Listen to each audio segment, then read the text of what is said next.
റസൂലുള്ളാഹി സ്വല്ലല്ലാഹു അലൈഹി വസല്ലമ എല്ലാ രാവിലകളിലും വൈകുന്നേരങ്ങളിലും പ്രാർത്ഥിക്കുകയും പ്രാർത്ഥിക്കാൻ ആവശ്യപ്പെടുകയും ചെയ്തത് അല്ലാഹുമ്മ ഇന്നി അഊദു ബിക മിനൽ അജ്സി വൽ കസൽ.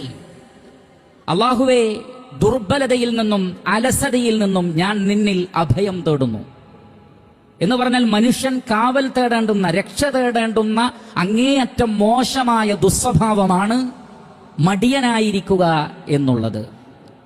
റബ്ബി ഇന്നി അഊദു ബിക മിനൽ കസൽ.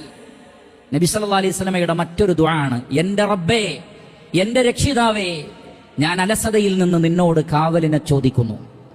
അപ്പോൾ അഭയം തേടാൻ മാത്രം ഗൗരവമുള്ള, മനുഷ്യനെ പ്രയാസപ്പെടുത്തുന്ന ദുസ്വഭാവമാണ് അലസതയും മടിയുമെന്ന് ഞാനും നിങ്ങളും മനസ്സിലാക്കണം. അതിനെ മറികടക്കാൻ എന്തു വേണം? പ്രവർത്തിക്കണം. നബി സല്ലല്ലാഹു അലൈഹി വസല്ലമ പറയുന്നത് ഇഅ്മലൂ വലാ തത്തകിലൂ.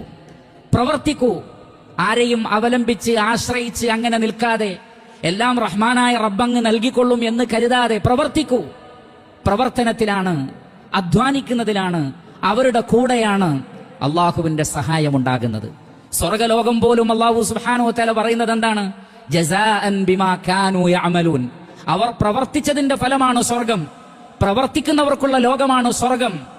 മനുഷ്യൻ നഷ്ടത്തിലാണെന്ന് പറയുന്നിടത്ത് വൽ അസ്ർ ഇന്നൽ ഇൻസാന ലഫീ ഖുസ്ർ ഇല്ലല്ലദീന ആമനൂ വഅമിലുസ് സ്വാലിഹാത്ത് വതവാസൗ ബിൽ ഹഖ് വതവാസൗ ബിസ് സബ്ർ. കാലം തന്നെയാണ് സത്യം. മനുഷ്യന്റെ ആയുസ്, മനുഷ്യന്റെ സമയം തന്നെയാണ് സത്യം. അതിനെ നഷ്ടപ്പെടുത്തുന്ന ആളുകൾ, മനുഷ്യർ നഷ്ടത്തിലായിരിക്കുന്നു. എന്നാൽ തന്റെ സമയത്തെ, ആയുസ്സിനെ വിശ്വസിക്കുവാൻ വേണ്ടി അത് ഹൃദയം കൊണ്ടുള്ള പ്രവർത്തനമാണ്. അമലുസ് സ്വാലിഹാത്ത് അത് ശരീരം കൊണ്ടുള്ള പ്രവർത്തനമാണ്. വതവാസൗ ബിൽ ഹഖ് വതവാസൗ ബിസ് സബ്ർ, ക്ഷമ കൊണ്ടും സത്യം കൊണ്ടുമുള്ള ഉപദേശം അത് നാവ് കൊണ്ടുള്ള പ്രവർത്തനമാണ്. എന്ന് പറഞ്ഞാൽ മനുഷ്യ ശരീരത്തിലെ ഒന്നും പ്രവർത്തിക്കാതിരിക്കരുത്. അങ്ങനെ ഇരുന്നാൽ മനുഷ്യൻ നഷ്ടത്തിലായി പോകും. ഹൃദയം കൊണ്ട് പ്രവർത്തിക്കണം. അത് സത്യവിശ്വാസവും അതിന്റെ ഭാഗമായിട്ടുള്ള മറ്റു ഹൃദയം കൊണ്ടുള്ള എല്ലാ പ്രവർത്തനങ്ങളുമാണ്. അതേപോലെ തന്നെ ഇബാദാത്തുകൾ, ദുനിയാവുമായി ബന്ധപ്പെട്ട് മനുഷ്യന്റെ മഈശത്തുമായി ബന്ധപ്പെട്ട ജോലി, അങ്ങനെ തുടങ്ങി ഒന്ന് കഴിഞ്ഞ് മറ്റൊന്നായിക്കൊണ്ട് മനുഷ്യൻ പ്രവർത്തന നിരതനായിരിക്കണം എന്നാണ് അല്ലാഹു സുബ്ഹാനഹു വ തആല പഠിപ്പിക്കുന്നത്.